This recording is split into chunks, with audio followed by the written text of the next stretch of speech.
ನಮಗಾಗಿ ಶಿಲುಬೆ ಶ್ರಮೆಯನ್ನು ತಾಳಿದ ನಮ್ಮ ಕರ್ತನಾದ ಯೇಸು ಕ್ರಿಸ್ತನ ಅಪರಿಮಿತ ಕೃಪೆಯೂ ಸಮಾಧಾನವು ತಮಗೂ ತಮ್ಮ ಕುಟುಂಬದ ಪ್ರಿಯರೆಲ್ಲರಿಗೂ ಹೇರಳವಾಗಿ ಉಂಟಾಗಲಿ.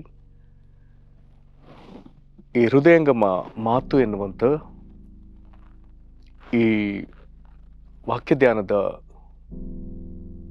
ಈ ಸರಣಿಯಲ್ಲಿ ನಾವು ಜನವರಿ ತಿಂಗಳು ಅಂದರೆ 2025 ಮೊದಲ ತಿಂಗಳು ಪೂರ್ತಿ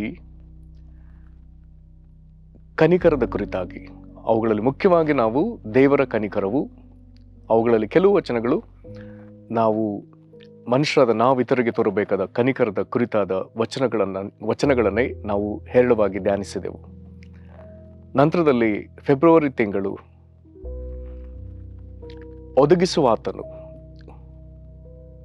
ಆ ತಿಂಗಳ ಪ್ರತಿ ದಿನಕ್ಕೂ ದೇವರು ಒದಗಿಸುವ ಆತನು ಎನ್ನುವುದರ ಕುರಿತಾಗಿ ವಿವಿಧ ವಚನಗಳ ಕುರಿತಾಗಿ ನಾವು ಧ್ಯಾನ ಮಾಡಿದ್ದೇವೆ. ಈ ತಿಂಗಳು ಮಾರ್ಚ್ ತಿಂಗಳು ನಾವು ಯೇಸು ಕ್ರಿಸ್ತನ ಶಿಲುಬೆಯ ಶ್ರಮೆ ಇವುಗಳ ಕುರಿತಾಗಿ ಧ್ಯಾನಿಸಲಿಕ್ಕಿದ್ದೇವೆ. ಈಗಾಗಲೇ ಜನವರಿ ಮತ್ತು ಫೆಬ್ರವರಿ ತಿಂಗಳಲ್ಲಿ ಈ ಒಂದು ವಾಕ್ಯ ಸರಣಿಯನ್ನು ಆಲಿಸಿದ ತಮ್ಮಲ್ಲಿ ಅನೇಕರು ನಮ್ಮೊಂದಿಗೆ ನಿಮ್ಮ ಅನಿಸಿಕೆಗಳನ್ನು ಹಂಚಿಕೊಂಡು ನಮ್ಮನ್ನು ಅನೇಕ ವಿಧದಲ್ಲಿ ಉತ್ತೇಜಿಸಿದ್ದಕ್ಕಾಗಿ ನಾವು ನಿಮಗೆ ಕೃತಜ್ಞತೆಗಳನ್ನ ಸಲ್ಲಿಸುತ್ತೇವೆ. ಈ ಒಂದು ವಾಕ್ಯ ಬಿತ್ತರಣೆಗಾಗಿ ತಮ್ಮ ಪ್ರಾರ್ಥನಾ ಸಹಕಾರ ನಮಗೆ ಬಹಳ ಅವಶ್ಯವಾಗಿ ಪ್ರಾರ್ಥಿಸಿರಿ. ಪ್ರತಿ ತಿಂಗಳು ಒಂದೊಂದು ವಿಷಯಗಳ ಮೇಲೆ ನಾವು ವಾಕ್ಯವನ್ನು ಹೀಗೆ ಧ್ಯಾನಿಸಿ ಬಿತ್ತರಿಸಲು ನಮಗೆ ದೇವರಾತ್ಮನ ಸಹಾಯ ಅವಶ್ಯಕತೆ ಇದೆ. ನೀವು ಪ್ರಾರ್ಥಿಸುವುದರೊಂದಿಗೆ ಮತ್ತು ಈ ವಾಕ್ಯವನ್ನು ಇತರ ಆಸಕ್ತರಿಗೆ ನೀವು ಪರಿಚಯಪಡಿಸೋದ್ರೊಂದಿಗೆ ನೀವು ನಮ್ಮೊಂದಿಗೆ ಸಹಕರಿಸುವಂತೆ ನಾವು ನಿಮ್ಮನ್ನು ಕರ್ತನಾದ ಯೇಸು ಕ್ರಿಸ್ತನ ಹೆಸರಲ್ಲಿ ವಿನಂತಿಸುತ್ತೇವೆ. ಈ ದಿನದ ವಾಕ್ಯ ಧ್ಯಾನಕ್ಕಾಗಿ ಆರಿಸಿಕೊಂಡ ದೇವರ ವಾಕ್ಯದ ಭಾಗವು ಇಬ್ರಿಯರಿಗೆ ಬರೆದ ಪತ್ರಿಕೆ 10ನೇ ಅಧ್ಯಾಯ 5-7 ವಚನಗಳ ತನಕ. ಇಬ್ರಿಯರಿಗೆ ಬರೆದ ಪತ್ರಿಕೆ 10ನೇ ಅಧ್ಯಾಯ 5-7 ವಚನಗಳವರೆಗೆ. ಆದುದರಿಂದ ಕ್ರಿಸ್ತನು ಭೂಲೋಕದೊಳಗೆ ಬರುವಾಗ, ದೇವರೇ, ಯಜ್ಞ ನೈವೇದ್ಯಗಳು ನಿನಗೆ ಇಷ್ಟವಾಗಿರಲಿಲ್ಲ. ನನಗೆ ದೇಹವನ್ನು ಸಿದ್ಧ ಮಾಡಿಕೊಟ್ಟಿ ಸರ್ವಾಂಗ ಹೋಮಗಳಲ್ಲಿಯೂ ದೋಷ ಪರಿಹಾರಕ ಯಜ್ಞಗಳಲ್ಲಿಯೂ ನೀನು ಸಂತೋಷ ಪಡಲಿಲ್ಲ. ಆಗ ನಾನು, ಇಗೋ ದೇವರೇ, ನಿನ್ನ ಚಿತ್ತವನ್ನು ನೆರವೇರಿಸುವುದಕ್ಕೆ ಬಂದಿದ್ದೇನೆ. ಗ್ರಂಥದ ಸುರುಳಿಯಲ್ಲಿ ನನ್ನನ್ನು ಕುರಿತು ಬರದದೆ ಎಂದು ಹೇಳಿದೆನು ಅನ್ನುತ್ತಾನೆ. ಈ ವಾಕ್ಯವನ್ನು ಧ್ಯಾನಿಸುವುದಕ್ಕೆ ದೇವರಾತ್ಮನು ತಾನೇ ನಮ್ಮನ್ನು ಬಲಪಡಿಸಿ ನಮಗೆ ಬೋಧಿಸಲಿ. ದೇವರು ನಮ್ಮ ಮನೋನೇತ್ರಗಳನ್ನು ಬೆಳಗಿಸಿ ತನ್ನ ಜ್ಞಾನವುಳ್ಳ ಆತ್ಮವನ್ನು ನಮಗೆ ಅನುಗ್ರಹಿಸಲಿ. ಯೇಸು ಕ್ರಿಸ್ತನ ಶಿಲುಬೆ ಶ್ರಮೆಯನ್ನು ನಾವು ಧ್ಯಾನಿಸುವಂತೆ, ನಾವಿದನ್ನು ಧ್ಯಾನಿಸುವಂಥ ಈ ವಾಕ್ಯದ ವಿಷಯವನ್ನು ನಾವು ಗ್ರಹಿಸುವುದು ಅವಶ್ಯ. ಇಲ್ಲಿ ಈ ಮೊದಲನೇ ಮಾತು ಹೀಗೆ ಬರ್ತದೆ, ಆದುದರಿಂದ ಕ್ರಿಸ್ತನು ಭೂಲೋಕದೊಳಗೆ ಬರುವಾಗ. ಹಾಗಾದರೆ ಭೂಲೋಕದೊಳಗೆ ಬರುವಾಗ ಎಂಬುದಾಗಿ ಈ ಮಾತು ಬರೆದಿದ್ದರೆ ಆತನು ಎಲ್ಲಿಂದಲೋ ಬಂದಿದ್ದಾನೆಂಬುದಾಗಿ ಅದರ ಅರ್ಥ. ಇದೇ ಇಬ್ರಿಯ ಗ್ರಂಥದಲ್ಲಿ ಇದಕ್ಕೆ ಪೂರಕವಾಗಿ ಅಥವಾ ಇದನ್ನು ಬೆಂಬಲಿಸುವಂತೆ ಇನ್ನೊಂದು ವಾಕ್ಯವನ್ನು ಸಹ ನಾವು ಓದ್ತೇವೆ. ಇಬ್ರಿಯ 5:7 ಕ್ರಿಸ್ತನು ತಾನು ಭೂಲೋಕದಲ್ಲಿದ್ದಾಗ. ಅದರ ಅರ್ಥ ಭೂಲೋಕದಲ್ಲಿದ್ದಾಗ ಎಂಬುದಾಗಿ ಹೇಳುವುದಾದರೆ ಆತನು ಭೂಲೋಕಕ್ಕೆ ಎಲ್ಲಿಂದಲೋ ಬಂದ ಮತ್ತು ತಾನು ಬಂದಲಿಗೆ ತಿರುಗಿ ಹೋದ ಎಂಬಂತ ಅರ್ಥ ಕೊಡುವಂತ ಮಾತಾಗ್ತದೆ. ಹಾಗಾದ್ರೆ ಇಲ್ಲಿ 10ನೇ ಅಧ್ಯಾಯದ 5ನೇ ವಚನದ ಆರಂಭದಲ್ಲಿ ಆದುದರಿಂದ ಕ್ರಿಸ್ತನು ಭೂಲೋಕದೊಳಗೆ ಬರುವಾಗ, ಹಾಗಾದ್ರೆ ಆತನು ಎಲ್ಲಿಂದಲೂ ಬಂದ. ಇದನ್ನ ಕುರಿತು ನಾವು ಗಮನಿಸಿದ್ರೆ ಮೀಕ ಬರೀತಾನೆ, ಆತನ ಮೂಲವದು ಅನಾದಿ ಎಂಬುದಾಗಿ ಬರೀತಾನೆ. ಅಂದ್ರೆ ಎಫ್ರಾತದ ಬೆತ್ಲೆಹೇಮೆ, ಯೂದಾಯದ ಪಟ್ಟಣಗಳಲ್ಲಿ ನೀನೆಷ್ಟು ಮಾತ್ರವೂ ಸಣ್ಣದಲ್ಲ. ನಿನ್ನೊಳಗಿಂದ ಒಬ್ಬ ಅಧಿಪತಿಯು ಹೊರಡುವನು, ಅವನ ಹೊರಡೋಣದ ಮೂಲವು ಅನಾದಿ ಎಂಬುದಾಗಿ ಹೇಳ್ತಾನೆ. ಹಾಗಾದ್ರೆ ಬೆತ್ಲೆಹೇಮಿನೊಳಗೆ ಮಗುವಾಗಿ ಮನುಷ್ಯನಾಗಿ ಹುಟ್ಟಿ ಬಂದ ಈ ದೇವರು ಏನೋ ಹಾಗೆ ಸ್ವಾಭಾವಿಕವಾಗಿ ಅಲ್ಲಿ ಹುಟ್ಟಿ ಬಂದು ತಲೆದೋರಿದವನಲ್ಲ. ಆತನ ಮೂಲ ಅನಾದಿ ಎಂಬುದಾಗಿ ಬರೆದದೆ. ಹಾಗಾದ್ರೆ ಅನಾದಿ ಎನ್ನುವಂಥ ಈ ಮೂಲವನ್ನ ಯೋಹಾನನು ತನ್ನ ಸುವಾರ್ತೆಯಲ್ಲಿ ಬರೆಯುವಾಗ ಮೊದಲನೇ ಅಧ್ಯಾಯದ ಆರಂಭದಲ್ಲಿ ಆದಿಯಲ್ಲಿ ವಾಕ್ಯವಿತ್ತು, ಆ ವಾಕ್ಯವು ದೇವರಾಗಿತ್ತು, ಆ ವಾಕ್ಯವು ದೇವರ ಬಳಿಯಲ್ಲಿತ್ತು, ಆ ವಾಕ್ಯವೆಂಬುವನು ಆದಿಯಲ್ಲಿ ದೇವರ ಬಳಿಯಲ್ಲಿದ್ದನು ಎಂಬುದಾಗಿ ಹೇಳುವಾಗ ಇದು ಕ್ರಿಸ್ತನು ಜಗದುತ್ಪತ್ತಿಗೆ ಮೊದಲು ಆತನು ದೇವರು, ದೇವರ ವಾಕ್ಯವು ಆಗಿದ್ದನೆಂಬುದನ್ನು ನಾವು ಇಲ್ಲಿ ಸ್ಪಷ್ಟವಾಗಿ ಗ್ರಹಿಸಬಹುದು. ಕ್ರಿಸ್ತನ ಕುರಿತಾದ ಈ ಅರಿವು ನಮಗೆ ಬಹಳ ಅವಶ್ಯ. ಮೀಕನ ಪ್ರವಾದನೆ ಗ್ರಂಥದಲ್ಲಿ ಆತನ ಹೊರಡೋಣದ ಮೂಲವು ಅನಾದಿ ಎಂಬುದಾಗಿ ಬರ್ತದೆ. ಅದರ ಅರ್ಥ ಜಗದುತ್ಪತ್ತಿಗೆ ಮೊದಲೇ ಇದ್ದವನು. ಯೋಹಾನನ ಬರವಣಿಗೆಯಲ್ಲಿ ಆತನು ಆದಿಯಲ್ಲಿದ್ದವನೆಂಬುದಾಗಿ ಹೇಳುವಾಗ ಅದು ಜಗದುತ್ಪತ್ತಿಗೆ ಮೊದಲು ಇದ್ದವನೆಂಬುದನ್ನು ಸ್ಪಷ್ಟವಾಗಿ ಸೂಚಿಸುವುದರಿಂದ ಆತನು ದೇವರು. ಹಾಗಾದರೆ ದೇವರೆಂಬುವನು ಆತನು ಅದೃಶ್ಯನು. ದೇವರೆಂಬುವನು ಆತನು ಯಾರೂ ಸೇರಕೂಡದಂಥ ಬೆಳಕಿನಲ್ಲಿರುವ ಆತನು. ದೇವರು ಎಂಬುದಾಗಿ ಹೇಳುವಾಗ ಆತನು ಆತ್ಮಸ್ವರೂಪನು, ಆತನು ಒಂದು ಆಕಾರವಿಲ್ಲದವನು, ನಿರಾಕಾರನೆಂಬುದಾಗಿ ಹೇಳಬಹುದು.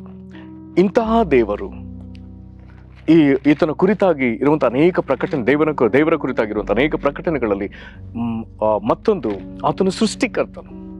ಹಾಗಾದರೆ ಸೃಷ್ಟಿಕರ್ತನಾದ ದೇವರು, ಆಕಾರವಿಲ್ಲದ ನಿರಾಕಾರನಾದ ದೇವರು, ಆತ್ಮಸ್ವರೂಪನಾದ ದೇವರು, ಇಂತಹ ದೇವರು ಈಗ ನಾವೀಗ ಓದಿದ ವಾಕ್ಯದ ಪ್ರಕಾರ ಇಬ್ರಿಯ 10, 5, 6, 7 ವಚನದ ಈ ಆರಂಭದ ಭಾಗದಲ್ಲಿ ಆದುದನ್ನು ಕ್ರಿಸ್ತನು ಭೂಲೋಕದೊಳಗೆ ಬರುವಾಗ ಎಂಬುದಾಗಿ ಹೇಳುವಾಗ ಈ ದೇವರು ಕ್ರಿಸ್ತನಾಗಿ ತನ್ನ ಜವಾಬ್ದಾರಿಯನ್ನು ನೆರವೇರಿಸೋದಕ್ಕೆ ಆತನು ಬರುವಾಗ ಈಗ ಆತನು ಆಕಾರವಿಲ್ಲದ ದೇವರ ಆಕಾರದಲ್ಲಿ ಆತನು ಬರ್ತಿದ್ದಾನೆ.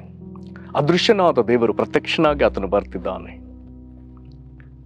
ಆತ್ಮಸ್ವರೂಪನಾದ ದೇವರು ಈಗ ಆತನು ಮನುಷ್ಯಾಕಾರವನ್ನು ತೆಗೆದುಕೊಂಡು ಆತನು ಬರ್ತಿದ್ದಾನೆ. ಈತನು ಸೃಷ್ಟಿಕರ್ತನು, ಆದರೆ ಈತನು ಸೃಷ್ಟಿಯಾಗಿ ಕಾಣಿಸಿಕೊಳ್ತಿದ್ದಾನೆ. ಹಾಗಾದರೆ ಈತನು ಹೀಗೆ ಕಾಣಿಸಿಕೊಂಡದಕ್ಕೆ ಕಾರಣವನ್ನು ತಾನೇ ಮಾತನಾಡ್ತಾನೆ. ಇಲ್ಲಿ ನಮಗೆ ಮುಂದೆ ಸಿಗುವಂಥ ವಾಕ್ಯದ ಭಾಗ ಹೀಗೆ ಹೇಳ್ತದೆ. ಈ ವಾಕ್ಯದ ಮತ್ತೊಂದು ಗಮನಾರ್ಹ ವಿಷಯ, ಕ್ರಿಸ್ತನೀಗ ತಂದೆಯಾದ ದೇವರೊಂದಿಗೆ ಮಾತನಾಡ್ತಿದ್ದಾನೆ. ಅಂದರೆ ತಂದೆಯಾದ ದೇವರು ಮತ್ತು ವಾಕ್ಯ ಸ್ವರೂಪನಾದ ದೇವರು ಇಬ್ಬರು ಪರಸ್ಪರ ಒಬ್ಬರಿಗೊಬ್ಬರು ಮಾತಾಡಿಕೊಳ್ತಿದ್ದಾರೆ. ಅದರಲ್ಲಿ ವಾಕ್ಯ ಸ್ವರೂಪನಾದ ದೇವರು ಈತನ ಕುರಿತು ಯೋಹಾನ 1:14 ಬರ್ತದೆ, ಆ ವಾಕ್ಯವೆಂಬ ಆತನು ನರಾವತಾರವೆತ್ತಿ ನಮ್ಮ ಮಧ್ಯದಲ್ಲಿ ವಾಸ ಮಾಡಿದನು. ಹಾಗಾದರೆ ಈ ವಾಕ್ಯ ಸ್ವರೂಪನು ಅವತಾರ, ನರಾವತಾರ ಅಂದರೆ ಮನುಷ್ಯನ ಅವತಾರ ತಗೊಂಡು, ಅವತಾರದಲ್ಲಿ ನಮಗೆ ಗೊತ್ತಾಗಲಿ ಅವತಾರ ಎನ್ನುವಂಥದ್ದು 2 ಪದ, ಅವ ಮತ್ತು ತಾರ. ಅವ ಎನ್ನುವಂಥದ್ದು ಕೆಳಗೆ, ತಾರ ಇಳಿಯುವಂಥದ್ದು ಅಥವಾ ಇಳಿದು ಬರುವಂಥದ್ದು. ಹಾಗಾದರೆ ಕೆಳಗೆ ಇಳಿದು ಬರುವಂಥದ್ದು. ಹಾಗಾದರೆ ಉನ್ನತೋನ್ನತನಾದ ದೇವರು ಮನುಷ್ಯನಾಗಿ ಭೂಮಿಗೆ ಇಳಿದು ಬರುವಾಗ, ಹಾಗಾದರೆ ಈ ವಾಕ್ಯ ಸ್ವರೂಪನು ತಂದೆಯಾದ ದೇವರಿಗೆ ಹೇಳ್ತಿದ್ದಾನೆ, ಮನುಷ್ಯನಾಗಿ ಬರುವುದಕ್ಕೆ ಇರುವಾತನು ಈಗ ಆತನು ಹೇಳ್ತಿದ್ದಾನೆ ಏನಂತೆ, ದೇವರಿಗೆ ಯಜ್ಞ ನೈವೇದ್ಯಗಳಲ್ಲಿ ಆತನಿಗೆ ಇಷ್ಟವಿಲ್ಲ. ಈಗ ಈತನು ಹೇಳ್ತಿದ್ದಾನೆ ತಂದೆಯಾದ ದೇವರಿಗೆ, ನನಗೆ ದೇಹವನ್ನು ಸಿದ್ಧ ಮಾಡಿಕೊಟ್ಟಿ. ಹಾಗಾದರೆ ಪರಲೋಕದ ತಂದೆಯು ವಾಕ್ಯ ಸ್ವರೂಪನಾದ ದೇವರಿಗೆ ಅಂದರೆ ಯೇಸು ಕ್ರಿಸ್ತನಿಗೆ ಈಗ ದೇಹವನ್ನು ಸಿದ್ಧ ಮಾಡಿಕೊಡ್ತಾನೆ. ಇದು ಬಹಳ ಪ್ರಾಮುಖ್ಯವಾದ ಒಂದು ವಿಷಯ. ಯೇಸು ಕ್ರಿಸ್ತನ ಶಿಲುಬೆ ಶ್ರಮೆಯನ್ನು ಧ್ಯಾನಿಸುವಾಗ ನಮಗೆ ಇದು ಬಹಳ ಪ್ರಾಮುಖ್ಯವಾಗಿ ಅರ್ಥವಾಗಬೇಕಾದಂಥ ಸಂಗತಿ. ಇಲ್ಲಿ 7ನೇ ವಚನಕ್ಕೆ ಬರುವಾಗ ಇಲ್ಲಿ ಕ್ರಿಸ್ತನ ಮಾತುಗಳು ಹೀಗೆ ಇದೆ, ಆಗ ನಾನು ಇಗೋ ದೇವರ ನಿನ್ನ ಚಿತ್ತವನ್ನು ನೆರವೇರಿಸುವುದಕ್ಕೆ ಬಂದಿದ್ದೇನೆ, ಗ್ರಂಥದ ಸುರುಳಿಯಲ್ಲಿ ನನ್ನನ್ನು ಕುರಿತು ಬರೆದದೆ. ಹಾಗಾದರೆ ಈ ನರಾವತಾರವೆತ್ತಿ ಬಂದಾತನು ಅಂದರೆ ಕ್ರಿಸ್ತನೆನ್ನುವಾಗ ನಿಮಗೆ ಗೊತ್ತಾಗಲಿ ಈತನ ಅದ್ಭುತ ಸ್ವರೂಪನು. ಕಾರಣ ಈ ಹಿಂದೆ ನಾವು ಒಂದು ದಿನ ಧ್ಯಾನಿಸಿದ್ದೇವೆ, ಕ್ರಿಸ್ತನು ಈತನು ದೇವರ ಹೌದು, ಮನುಷ್ಯನ ಹೌದು. ಹಾಗಾದರೆ ಮನುಷ್ಯನಾಗಿ ಈತನು ಬಂದದಕ್ಕೆ ಮುಖ್ಯವಾದ ಕಾರಣ ತಂದೆಯ ಚಿತ್ತವನ್ನು ನೆರವೇರಿಸೋದಕ್ಕೆ. ಯೋಹಾನ ಸುವಾರ್ತೆಯಲ್ಲಿ ಪದೇ ಪದೇ ಓದುವಂಥ ಒಂದು ಮಾತು, ಅದರಲ್ಲಿ 4ನೇ ಅಧ್ಯಾಯದಲ್ಲಿ ಆತನು ಹೇಳ್ತಾನೆ, ಯೋಹಾನ 4ರಲ್ಲಿ, ನನ್ನನ್ನು ಕಳಿಸಿದ ಆತನ ಚಿತ್ತದಂತೆ ಮಾಡಿ ಆತನ ಕೆಲಸಗಳನ್ನು ಪೂರೈಸುವುದೇ ನನ್ನ ಆಹಾರ. ಹಾಗಾದರೆ ಇಂಥ ಒಂದು ಮಹತ್ತರವಾದ ಜವಾಬ್ದಾರಿಗೆ ಇಳಿದು ಬಂದ ಯೇಸು ಯಾವುದಕ್ಕಾಗಿ? ತನ್ನನ್ನೇ ಬಲಿ ಅರ್ಪಿಸುವುದಕ್ಕಾಗಿ. ತನ್ನ ದೇಹವನ್ನು ಆತನು ಪ್ರಾಯಶ್ಚಿತ್ತಜ್ಞಕ್ಕಾಗಿ ಒಪ್ಪಿಸುವುದಕ್ಕಾಗಿ. ಇದನ್ನು ನಾವು ಮುಂದೊಂದು ದಿನ ಧ್ಯಾನಿಸಲಿಕ್ಕಿದ್ದೇವೆ. ಯೆಶಾಯನು ತನ್ನ 53ನೇ ಅಧ್ಯಾಯದ 10ನೇ ವಚನದಲ್ಲಿ ನಾವು ನೋಡ್ತೇವೆ, ಆತನು ತನ್ನನ್ನೇ ಪ್ರಾಯಶ್ಚಿತ್ತಜ್ಞವಾಗಿ ಒಪ್ಪಿಸಿಕೊಡ್ತಾನೆ. ಇಲ್ಲಿ ನಮಗೆ ಗೊತ್ತಾಗಬೇಕು, ಸಾಧಾರಣ ಯಜ್ಞ ಅರ್ಪಿಸುವಾಗ ಯಜ್ಞ ಪಶುವನ್ನು ಅಲ್ಲಿ ಬಲಿ ಕೊಡುವಾಗ ಯಾರೊಬ್ಬರಾಗಲಿ ಸತ್ತ ಪಶುವನ್ನು ಬಲಿ ಕೊಡುವುದಿಲ್ಲ. ಕಾರಣ, ಸತ್ತ ಪಶುವನ್ನು ಬಲಿ ಅರ್ಪಿಸಿದರೆ ರಕ್ತವು ಹೊರಗೆ ಬರುವುದಿಲ್ಲ. ಜೀವಂತ ಪಶುವನ್ನು ಅರ್ಪಿಸಬೇಕು, ಕಾರಣ ರಕ್ತವು ಹೊರಗೆ ಬರಬೇಕು. ಹಾಗಾದ್ರೆ ನಮಗೆ ಅರ್ಥವಾಗಲಿ, ದೇವಾದಿದೇವನು ಆತನು ಭೂಮಿಗೆ ಇಳಿದು ಬರುವಾಗ ನಮ್ಮೆಲ್ಲರಿಗಾಗಿ ಆತನು ಪ್ರಾಯಶ್ಚಿತ್ತಜ್ಞವಾಗಿ ಅರ್ಪಿಸಲ್ಪಡುವಾಗ ಜೀವಂತವಾಗಿ ಆತನು ಆ ಕಲ್ವಾರಿ ಶಿಲುಬೆ ಮೇಲೆ ತನ್ನ ರಕ್ತವನ್ನು ಸುರಿಸ್ತಾನೆ. ಇದನ್ನು ನಾವು ಕೊಲೋಸೆ 1:20ನೇ ಅಧ್ಯಾಯದಲ್ಲಿ ಓದ್ತೇವೆ. ಆತನು ಶಿಲುಬೆ ಮೇಲೆ ಸುರಿಸಿದ ರಕ್ತ. ಹೌದು, ಯೇಸು ಕ್ರಿಸ್ತನು ಅನೇಕ ಸ್ಥಳಗಳಲ್ಲಿ ರಕ್ತ ಸುರಿಸಿದ್ದಾನೆ, ಆದರೂ ಬಹಳ ನಿರ್ದಿಷ್ಟವಾಗಿ ಕೊಲೋಸೆ 1:20ರಲ್ಲಿ ಬರ್ತದೆ, ಆತನು ಶಿಲುಬೆ ಮೇಲೆ ಸುರಿಸಿದ ರಕ್ತ ಇದು ನಮ್ಮನ್ನು ದೇವರೊಂದಿಗೆ ಐಕ್ಯತೆಗೆ ಅಥವಾ ಸಮಾಧಾನ ಸ್ಥಿತಿಗೆ ತಂದ ರಕ್ತ. ಹಾಗಾದ್ರೆ ಈ ರಕ್ತವನ್ನು ಆತನು ತರಲಿಕ್ಕೆ ಈ ದೇಹ ಬೇಕಾಗಿತ್ತು. ಹೇಗೆ ಒಂದು ವೇಳೆ ನಾವು ಯಾರಾದರೂ ಒಬ್ಬರಿಗೆ ನನಗೆ ಕುಡಿಲಿಕ್ಕೆ ನೀರು ಕೊಡಿ ಎಂಬುದಾಗಿ ಹೇಳಿದರೆ ಯಾರೊಬ್ಬರಾಗಲಿ ಕೈಯಲ್ಲಿ ಅದನ್ನು ತರೋದಿಲ್ಲ. ಒಂದು ಲೋಟದಲ್ಲಿಯೋ ಅಥವಾ ಒಂದು ಪಾತ್ರೆಯಲ್ಲಿಯೋ ನೀರನ್ನು ತರುವ ವಿಧದಲ್ಲಿ ಅಥವಾ ಬಾಟಲ್ನಲ್ಲಿ ನೀರನ್ನು ತರುವ ವಿಧದಲ್ಲಿ ಈಗ ದೇವರು ತನ್ನ ರಕ್ತವನ್ನು, ವಾಕ್ಯ ಸ್ವರೂಪನಾದ ದೇವರಿಗೆ ದೇಹವನ್ನು ಸಿದ್ಧ ಮಾಡಿಕೊಟ್ಟು ಅದರೊಳಗೆ ತನ್ನ ರಕ್ತವನ್ನು ಇಟ್ಟು ಆತನು ಆ ರಕ್ತ ಭೂಮಿ ಮೇಲೆ ಸುರಿಸಲ್ಪಡುವುದಕ್ಕಾಗಿ ತನ್ನ ಮಗನಿಗೆ ದೇಹವನ್ನು ಸಿದ್ಧ ಮಾಡಿಕೊಡ್ತಾನೆ. ನೀರನ್ನು ತರುವುದಕ್ಕೆ ಒಂದು ಕಂಟೈನರ್ ಅವಶ್ಯಕತೆ ಇರುವುದಾದರೆ, ದೇವರು ನಮ್ಮನ್ನು ಶುದ್ಧೀಕರಿಸಿ ನಮ್ಮನ್ನು ಕೊಂಡುಕೊಳ್ಳತಕ್ಕ ದೇವರ ರಕ್ತ ಭೂಮಿಗೆ ಬರುವುದಕ್ಕೆ ಹಾಗಾದರೆ ಅದನ್ನು ಒಂದು ದೇಹದಲ್ಲಿ ಕಳಿಸಬೇಕಾಗ್ತದೆ. ಇದು ದೇವರು ತಾನೇ ಏರ್ಪಡಿಸಿಕೊಟ್ಟ ಯೋಜನೆ. ಕರ್ತನಲ್ಲಿ ಪ್ರೀತಿಯುಳ್ಳ ದೇವ ಜನರೇ, ನಾವು ದೇವರ ಈ ಯೋಜನೆಗಳಿಗಾಗಿ, ಕ್ರಿಸ್ತನ ಈ ತ್ಯಾಗಕ್ಕಾಗಿ ನಾವು ದೇವರಿಗೆ ಎಷ್ಟೋ ಸ್ತೋತ್ರವನ್ನು ಸಲ್ಲಿಸಬೇಕಾಗ್ತದೆ. ಯೇಸು ಕ್ರಿಸ್ತನ ಕುರಿತಾಗಿ ಒಂದು ಶ್ರೇಷ್ಠವಾದ ವಿಷಯ, ಆತನು ತನ್ನನ್ನು ಬಲಿ ಅರ್ಪಿಸುವುದಕ್ಕಾಗಿ, ಪ್ರಾಣ ಕೊಡುವುದಕ್ಕಾಗಿ ಆತನು ಭೂಮಿಗೆ ಮನುಷ್ಯನಾಗಿ ಆತನು ಬಂದ.